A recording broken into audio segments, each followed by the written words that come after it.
Hello, my name is Ovidiu Dragan and I'm conducting the Anglican Church Choir of Luxemburg.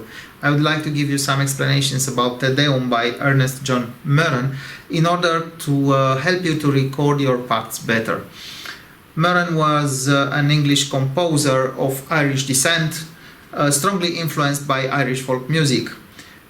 He's among the important composer like Stanford, Vaughan Williams, Britt and William Walton, and John Ireland's student.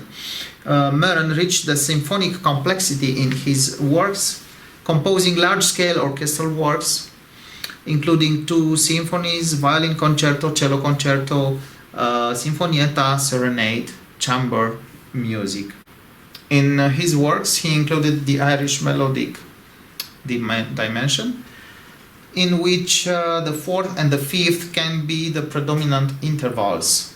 We see that also in Te Deum as a form of expression using 4th and 5th in bars 8 and 10, on the important words as angels cry on 5th, to the cherubim on 4th, etc.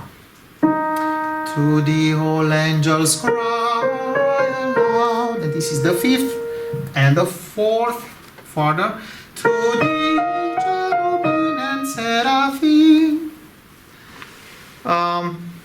The key of the Te Deum is E flat major, allowing a comfortable singing and also a spectacular sound, alternating between the powerful unison and the ample sonorities of the 4 parts harmony. So the Te Deum offers us a beautiful form, clarity of phrases, and complex post-romantic relations. I have 4 criteria to explain you about the first one, tempi and sections, 2 musical phrasing, 3 dynamic, and 4 metronome versus voice guide. So the first one, tempi and sections. We'll start in tempo moderato, crochet 164. In page 3, we'll sing slower, crochet 154, and then even slower, 145. It sounds more and more majestic. And from tranquillo, the minim is 60. Then by spiritoso, minim 72 is again faster. And from allargando will remain in minim 54 until the end. We have 6 big sections corresponding 6 different tempi. The second criterion is musical phrasing. What is musical phrasing? Is the manner in which the singer shapes a passage. In Te Deum, we see clearly that a phrase is delimited in general by 2 rests.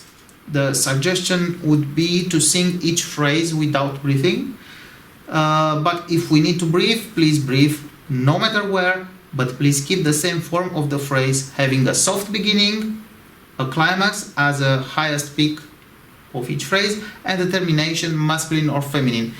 An example, the first phrase, I delimited phrases which bows. We praise thee, O God, we acknowledge thee to be the Lord.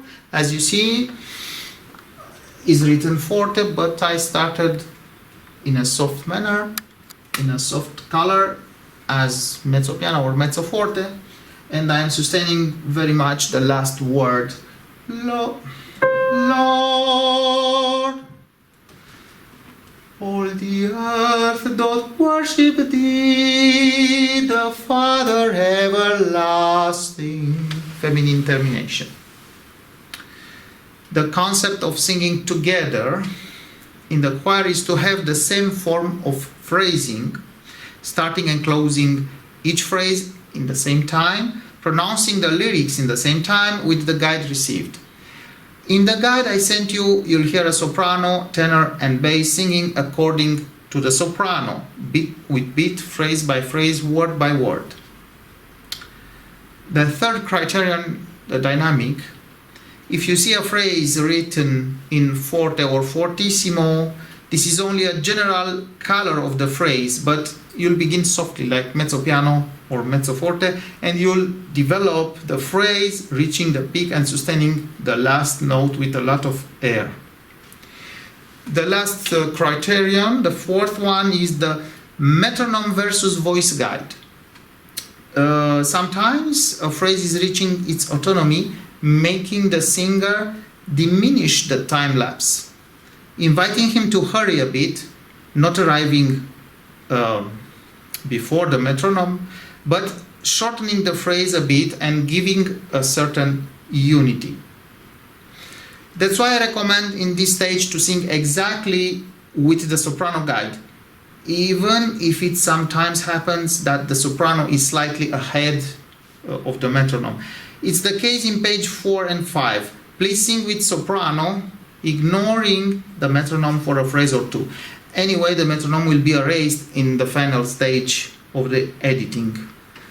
You can send me as many recordings you wish by cutting the section between phrases in any of the rests between them.